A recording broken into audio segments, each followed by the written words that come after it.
Hey y'all, hi. It's finally time for another episode of What's Cheering Me Up Right Now. I'm so excited to be filming this one because I feel like I came back from maternity leave and immediately jumped into a bunch of kind of high voltage videos. There was a new makeup hot take, there was that fashion video, the gift guide, and all three of those were sponsored and they were all kind of grouped together in November because the brands wanted them to go up close to Black Friday. So that was intense work for me, intense videos, and I'm really excited to be getting back to work, and it was fun to do those projects, especially the fashion video. That was a really fun one for me. But they took priority because they were planned and they were contracted. And so I haven't really had a moment to sit back and just be with you filming. Anyway, I mean, I guess I had that one unboxing video, but I'm so excited now that all of that is past to be able to make some kind of more just chatty content. What's cheering me up right now is perfect because it's checking in about the inner life, checking in about the day to day. And I also have some lower stakes, lower concept, just,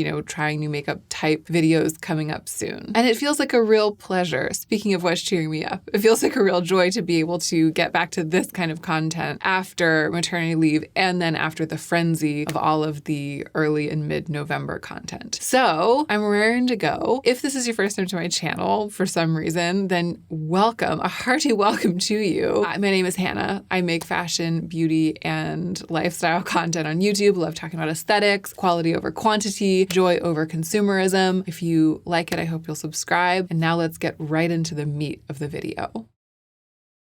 First up, I am finally able to share the news that my book, the book that I've been working on for my whole life, I mean, it's my first book and it's my truest love as a writer, my truest calling, which is poetry. So it's my first book of poetry, and my first book is going to be published in March of next year. And it's available for pre-order now until December 10th. So I should probably have already posted a release, an announcement video about that right when it became available for pre-order. I will link that in the cards and link it down below in case you haven't seen it, because all the information will be in that video. But I had to start this video with that because it is the dream come true. I mean, it's the true dream that I've had ever since I even knew what poetry was as a child. I knew that it was for me, that it was my calling, and I still can't believe, even though I've known for months now, I feel like I still can't believe that it's actually, that dream has come true. So I know a lot of you also know that that's been a big part of my life and have been wondering if this would ever happen, just like I had come to the point of wondering if this would ever happen, and really almost pretty much made peace with the fact that it might never happen. And that's right when it happened. So if you're interested in owning my book,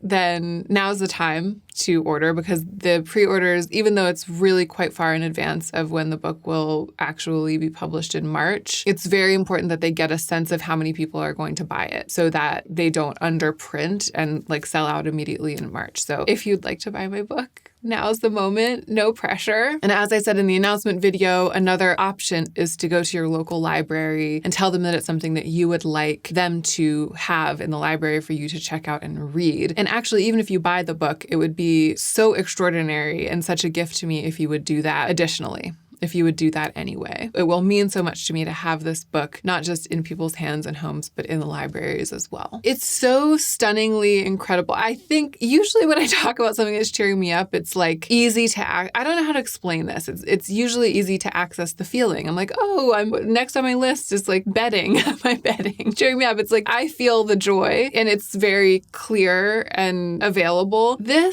thing with the book, it's the very definition of surreal. It is surreal that it's happening to me. It's surreal that I'm getting to tell you about it. It's surreal that you are going to be able to read my book that I've been working on behind the scenes all of these years. I mean, you have no idea. It's I film, I edit, I respond to you in comments, I work on my book, I think about the poems, I sculpt the poems, I test makeup, I come back, I film, I edit, I talk to you in the comments, I go back, I work on these poems, I work on this book, I sculpt the book. That's been my life. The whole time that I've been on YouTube, this has been my life. So I've been doing this, and then I've been with you, and now it's the opportunity to share that. The gift of that opportunity is here. It's so mind-bogglingly far beyond anything else that has ever been cheering me up that it almost feels like it doesn't make sense to have it in this video. But of course I have to. Of course it makes sense. It's the ultimate thing that has ever cheered me up. So that's it. There you go. Consider buying my book. Maybe buy two. One for you and one for a friend. Okay, let's move on to normal everyday things that actually make sense to my brain.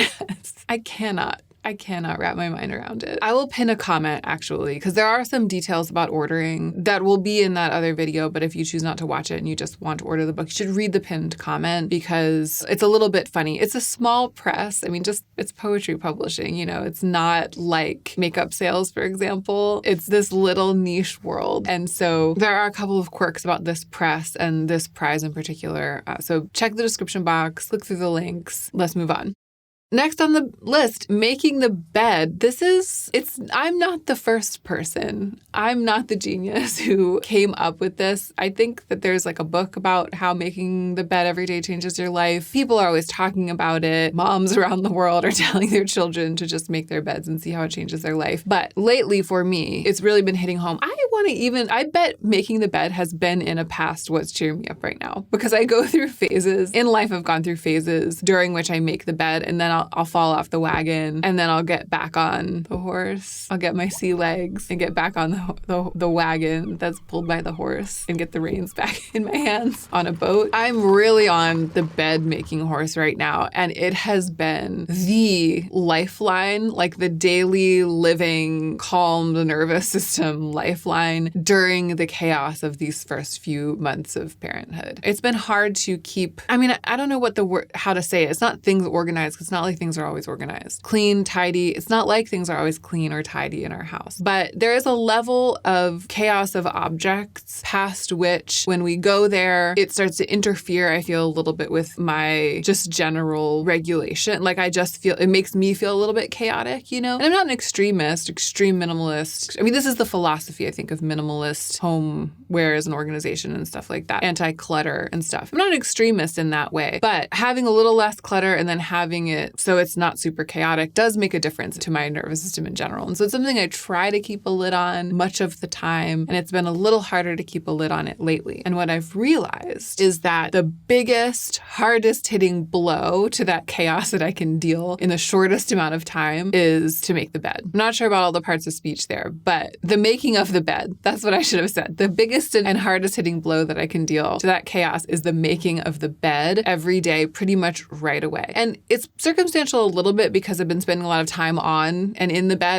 First I was recovering and I will often be on the bed like feeding my child. And so there's just been a little bit more of a bed heavy time in life. But I've also been appreciating as a function of focusing on trying to make the bed every single day as soon as possible in the day and not be like sitting around in an unmade bed ever. It's also caused me to appreciate our bedding, our really carefully chosen, very special bedding. It's just been heavily featured lately for me. And I'm so glad that it's so good. And I've talked about it in the past. Our main bedding is parachute linen bedding. And we picked it very carefully. It's very expensive. And so we picked it out and waited and bought it on sale. Both colors are I don't even know if the colors we have are still available because I think they were like limited colors. And then they got discounted dramatically as they were being discontinued. And that was when we snatched them up. So one of them is ochre, which is that mustardy browny mustard. It's more of a yellow. It's like a ochre. Ochre is the perfect name. The color is ochre. I don't know why I'm trying to explain it. And then the other color is called raisin. And it's also just exactly the color of a raisin. It's like a brown that maybe has a little bit of burgundy mixed into it. I am just so glad. I am so grateful to our past selves, Joe's past self and my past self, for making the executive decision to invest in bedding like this and for getting these two sets that we can trade off between. We just have the fitted sheet, the duvet cover, and pillowcases in each color. And sometimes we'll mix in our print fresh sheets or our crisp white sheets. Usually it's just raisin and then ochre and then raisin and then ochre again. Making the bed in those rich colors and having it all just smooth and clear at the beginning of the day. And with just the duvet, all you have to do is just shake out the duvet and put the pillows and it's fine. It takes like 2 seconds. Quality of life has been so improved lately by having those sheet sets, having that bedding, and by making the bed every day. The other thing we have on the bed is the Blush Bagheera quilt from Print Fresh. And it's like a pink version version of the Bagheera bedding. The Bagheera print has that yellow leopard on it. So the yellow leopard goes really well with the ochre sheets, and then the pink tones go really well with the raisin sheets. So this magically, the Bagheera Print Fresh pink quilt goes perfectly with both colors of our sheets. So I've been making the bed just by spreading out the duvet and then folding the Print Fresh quilt in thirds and lying it across the foot of the bed every day. That's been like the made bed. It makes me feel good every time. It's the very definition of what's cheering me up. So I had to mention the sheets and the quilt themselves because it's particularly the specialness of those that has been giving me those warm feelings lately. But you don't have to go out buying expensive sheets in order for making your bed every day to cheer you up too. I just endorse it. I hope that I never go back. I hope I never fall off the wagon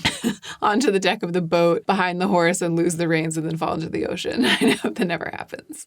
Okay, next. Arguably, this is also something that's slightly circumstantial given the nature of the past few months for me. But I also think that you could make an argument that this is like a going into winter thing. And it's not about the robes, because that's what this one is. Having a large collection of robes has been cheering me up. Every single one of my robes has been cheering me up. And together they have cheered me up immeasurably. I've been wearing a lot of robes because I was on leave. My body was recovering for several weeks. There were a lot of sort of half-dressed days, not really getting dressed days. So I've just really, truly been living in my robes more than I usually even do. In that way, this is kind of circumstantial. But the reason the robes made it into this video is not that. The reason is this. I used to be ashamed of my large robe collection. I can't remember what the context was, but I know that I talked about this on YouTube at some point. Oh, no, I remember. It was how to make your wardrobe match your lifestyle. How could I have forgotten? That video, how to make your wardrobe match your lifestyle, in which I talked about kind of adding up the hours of the day that you spend wearing any one type of clothing and then using that to figure out what you should and shouldn't be buying and owning in terms of clothing. When I put myself through my own exercise of matching my wardrobe to my lifestyle, I learned that I spend a lot more time than I thought I did in loungewear and in things like robes. And it made me realize that I could let go of my shame for not just owning a lot of robes already, but also being willing once in a while to buy another one. Like, I just sort of cannot be stopped. I mean, it's not, is it excessive? Joe did my laundry while I was recovering in bed, and he came back from doing my laundry and he was like, "You have too many robes." And then he took one. He promptly took one for himself. He was like, "I've learned something from doing your laundry. You have too many robes, and I'm taking this one." Luckily, it was the Print Fresh black Bagheera robe, and he looks really good in it. He can have it. But even in that moment, I didn't feel ashamed because I just use and wear them so much. So the larger lesson here is to, for me, not be ashamed of things if they work for me and make sense for me. I think other people, I mean, he wasn't joking, but he also wasn't shaming me. Maybe he was just trying to get a robe. I think he was just surprised. And a lot of people would be surprised. If I put all my robes together in one place and showed them to people, a lot of people would be like, who needs that many robes? Like, who needs that many robes is bananas. And the answer is, I don't need that many robes, but the answer is Hannah Louise Poston. Who would wear that many robes? Like, who would have a robe wardrobe like that and have it make sense for them and have it not be excessive? Kind of me. I've kind of become a minimalist in some ways, but I feel like there's this balancing aspect to that that's really important, which is to be okay with a little bit of indulgence in an area that really makes sense for you, where there's good use value being gotten out of the things. And lately I've just been so vindicated by my shift in perspective about my robe collection away from shame and towards embracing that I love wearing robes. I live in robes. I feel my best in a robe. I find a robe kind of glamorous. To be perfectly honest, I kind of feel my most glamorous in a robe, and it's just, I'm living my best life in robes, and it's all really come home to me lately, and I'm just so happy that I've let go of that voice in my head that's been there, I don't know, since childhood, maybe because of the overspending that I used to do and how I've had to work on myself to recover from that. Maybe it's from that, but there's this voice in my head that whenever I have multiples of something, or if I buy something just out of pure love and indulgence and because I know I use that type of thing a lot, but technically I didn't necessarily exactly desperately need it. You know, when I start entering into that little fuzzy area, there's this voice that's like, shame on you. And I'm glad that I've of managed to quell that voice a little bit to make a little space for myself to just live. And, it's important for me to keep a lid on it in certain areas and to not overspend and to not overbuy everything. But I'm just glad that I have all of the robes that I have, even though it's kind of a lot. And I feel like the robes themselves have been cheering me up. And also the conspicuous absence of that old shame has been cheering me up. Okay, now we're getting into the good stuff. Music. Orville Peck. Are we all listening to Orville Peck? I learned about Orville Peck from RuPaul's Drag Race. He was a judge on RuPaul's Drag Race. I can't remember last year at some point, one of the recent seasons, maybe the most recent season. So he's a country singer.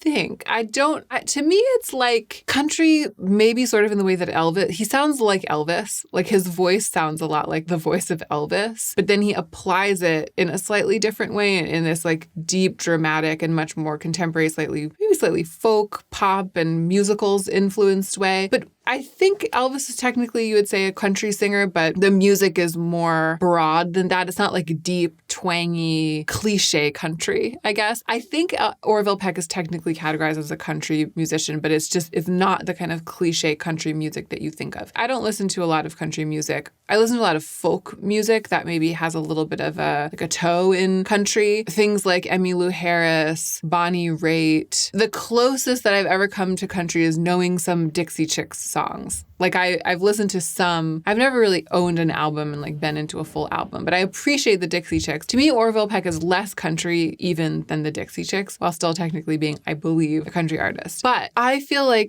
I feel like it's music anyone could love, but I don't want to tell you what you would like. I will just tell you why it's cheering me up, okay? We saw Orville on RuPaul's Drag Race. He has this intriguing gimmick. He always wears a mask covering half his face, different types of masks, but the ones I've seen him in the most are these like long fringes, half mask with long fringes. And so no one's ever seen his whole face. Like that's the thing. He's supposed to, like his identity is a secret. I just love it. So camp, right? So good. Joe and I saw him at Drag Race and we were like, oh, we should get he seems cool. We should get his album. So we bought his first full-length album, Pony, the record, the LP. We listened to a lot of music on our record player. I should have brought them down.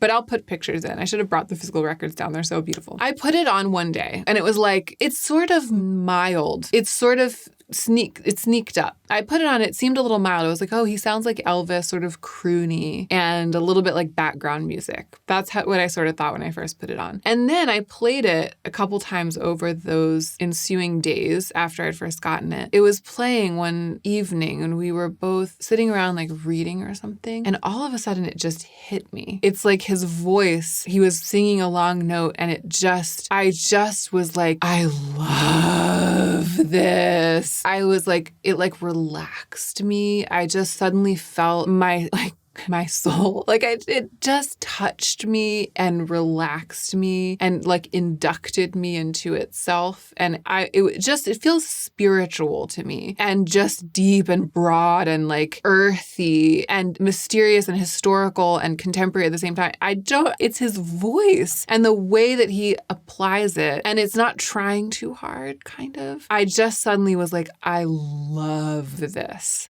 What happened was I became like a freak out Orville Peck superfan from that one album to this extreme degree, which meant that I was afraid to branch out and listen to his other albums. I was like, does this make sense? I was like, I love this one so much that I'm not ready to move on to his other music. So I listened to that one album every chance I got for like months. And then recently I just closed my eyes and did it because I was like, I have to do this. I have to break the membrane. I bought the other two albums. So Show Pony is the second one, and it is a shorter, there's a word for it, I can't remember. It's a shorter EP. It's an EP, I think. It's shorter. If I mentioned that it's shorter. And so I listened to it for a long time, many times in a row, because I needed to like slowly move through his oeuvre to just go like one song at a time, because I really need to like know it. That's how I feel. So I listened to Show Pony a lot, and I finally got what he was doing with that album. I kind of was able to understand what steps he took next after Pony, and I was like, okay, I'm on board. And then I was so afraid to listen to his newest album, which is called Bronco. I was afraid it was going to be bad, not as good, like disrupt the experience. And it took me forever. Joe was making so much fun of me. I finally, over this past week, started listening to Bronco. So I put it on just the A side B-side one afternoon and I listened to it. I listened to just the A-side several times in a row until I felt like I was really like one with it. And Joe was like, have you even listened to the B-side yet?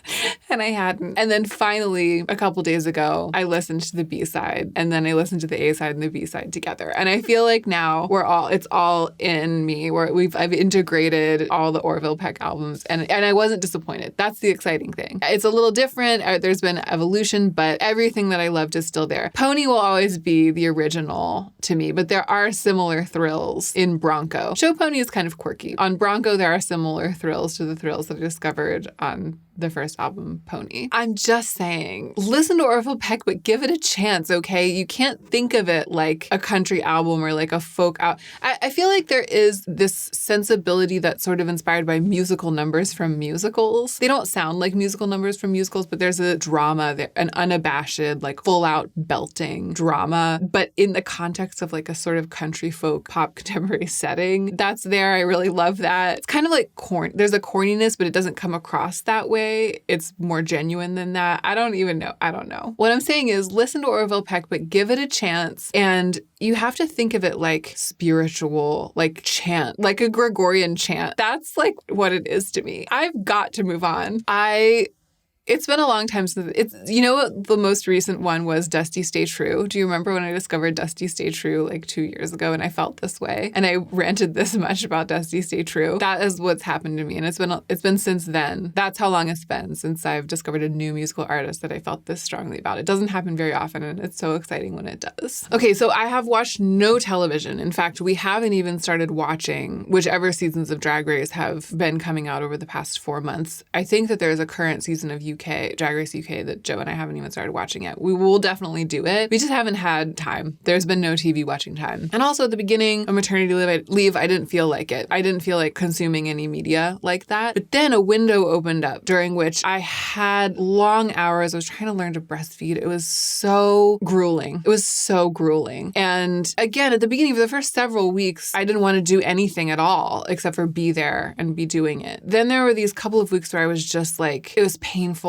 and it was so many hours a day and I just needed something. And I was like, Joe, I will watch one show. I was like, I'm ready to watch a show. And he watches a lot of shows. He knows all the shows. I was like, you got to pick a show for me that I can just watch and get through this little moment. It was like a week. I was like, I need to watch a show this week. And he picked for me One Piece. It was perfect. Have you heard of this? It's like One Piece was like an anime. I don't know. I'm going to do that thing where I like don't really know. There's all of this history and culture. It's like a cultural reference point that I don't really know. All I know is like the one thing that I watched. If you know and you're an expert and I get it wrong, forgive me, but I believe it was like an animated, I probably started as a comic book, like an anime comic book, a printed book. And then there was an animated series made of it some time ago. And what recently happened was that they made a live action version. I don't want to tell you what it's about because I feel like I watched it without really knowing. Joe told me though, he was like, you're going to like it because it's pirates. It's sort of fantastical. It's like a fantasy universe. You know what I mean? There's world building. World building was involved and it's sort of unhinged fantasy world building with pirates, but it's like a world of pirates. Should I tell you more? I feel like it's my job right now to tell you. I just loved that I didn't know anything when I started watching it. It was absolutely delightful not really to know anything. I think what he said was that the balance between sort of seriousness and unseriousness was really well handled. It's totally absurd, but also you really care about the characters. There's this extreme quality of plot, like the parameters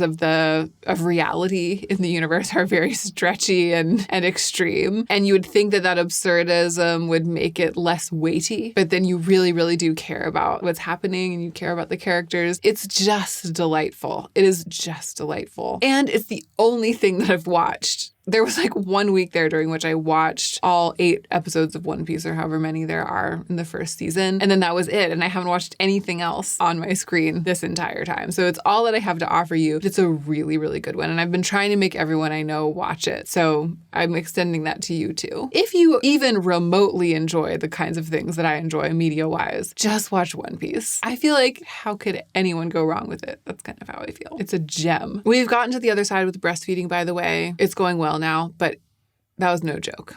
That's all I'll say on the topic.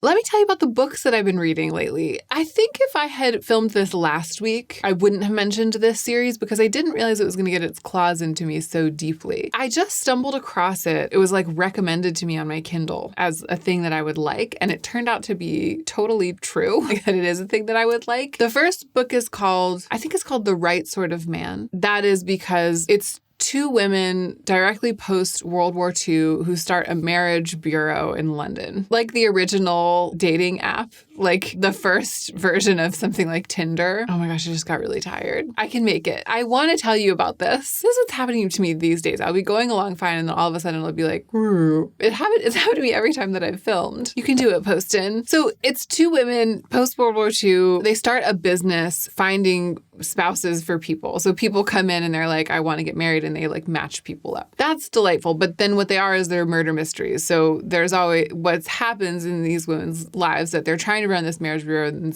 someone always gets murdered and then they have to solve the murder in order to exonerate themselves, someone they care about, something like that. All of that is fine. That's a great plot. That's the kind of thing that I like, especially because it's like classic British detective-ish fiction, classic like British murder mystery type stuff. That's one of the categories of light reading in which I love to indulge. So I thought it would be fine because there are a lot of books like that where I start reading it. It's sufficient to entertain me. I read the entire series of 10 books or something and then I never think about it again. And it was great while it lasted. It is not the kind of thing that I would necessarily bring to you, you know? These though, the more I've read them, the more they've impressed me. And it's for a couple of reasons. One is the setting. It's really sucked me into post-World War II England and really made me think about what it was like during that time, like within the 2, 3, 5 years directly after the war had ended. I've read books set during that time. I've read a lot of books set between the wars. So it's not as though I didn't have any fictional context for what that was like, the context of fiction. It's not like I didn't have any context of fiction, or it's unusual for me to read books that are set around that time. But that's why it's remarkable that this series has particularly sucked me into the reality of that time and made me really think about it. There's just something about the way that it locks in the details and the way that the two main characters have experienced the war differently and the way they're experiencing recovery from the war differently. It's just particularly good historical fiction in that way. And that's not even necessarily its main, well, maybe it is kind of its main draw. I just wasn't necessarily expecting that to be the main draw for me or one of the main effects for me, but I have been appreciating it so thoroughly. I just feel really infused with knowledge of and empathy for this period in history, and it's been weaving itself in kind of to my everyday thinking, and I like that. That's what good writing does, you know, that's what good books do, and I wasn't quite expecting it from this corner. And then the other thing, which I guess is connected to that, is that the characters are really well developed and more delightfully so than I expected again from the beginning. I think it started out kind of light and then they just really crystallized and deepened, and as it goes on, they have done that more and more. And one of the two main characters, and this isn't a spoiler because it's something you learn right away if you start reading the first book. One of the two main characters was institutionalized for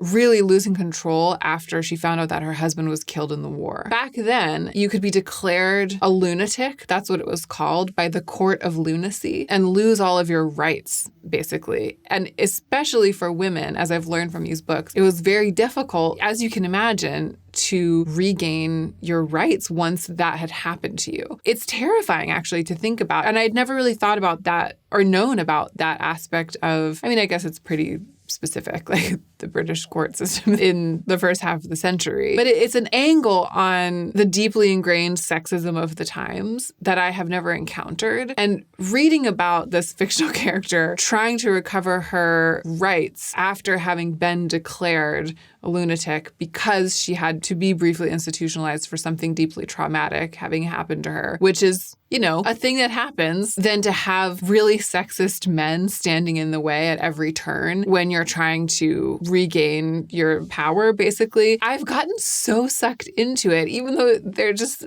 these pieces of beautifully written but still relatively light detective fiction. I get so steamed up about it when I read these scenes. I feel like I'm getting into too much detail about the books right now. Like, if you want to read them, you should read them. This is just to say that I have felt very gripped by this one aspect, and it's been getting in amongst me, and I'm like reading to find out what's going to happen because I just feel so stirred up around the fate of this character and the way that systems have been and have evolved, and the way that in some ways they haven't evolved. So more than other books of this ilk, I guess, it's these ones have gripped me and have made me kind of want to stay in them, and want to keep going. So I've appreciated that, right? And this is what's cheering me up right now. And it has cheered me up to have books that have kind of accessed me on that level. So as I always say with books, if you tend to like the kinds of things that I tend to like, especially if you like this side of the things that I tend to like, mysteries, and historical fiction, then maybe check out these books. The Right Sort of Man, and I think the series is called The Right Sort of Marriage Bureau. That's what their marriage bureau is called. There are 6 books,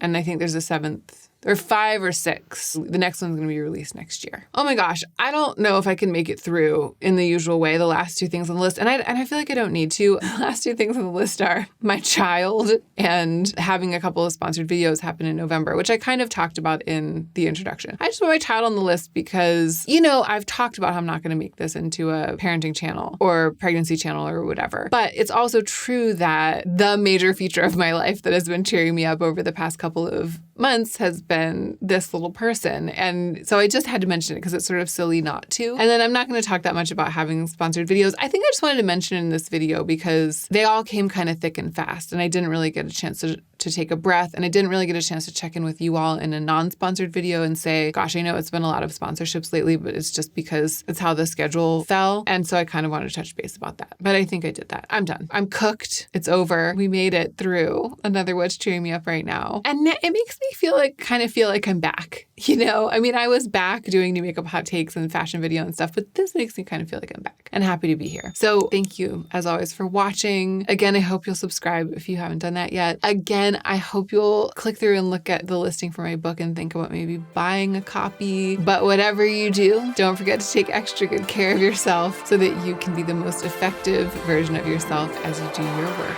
in the world.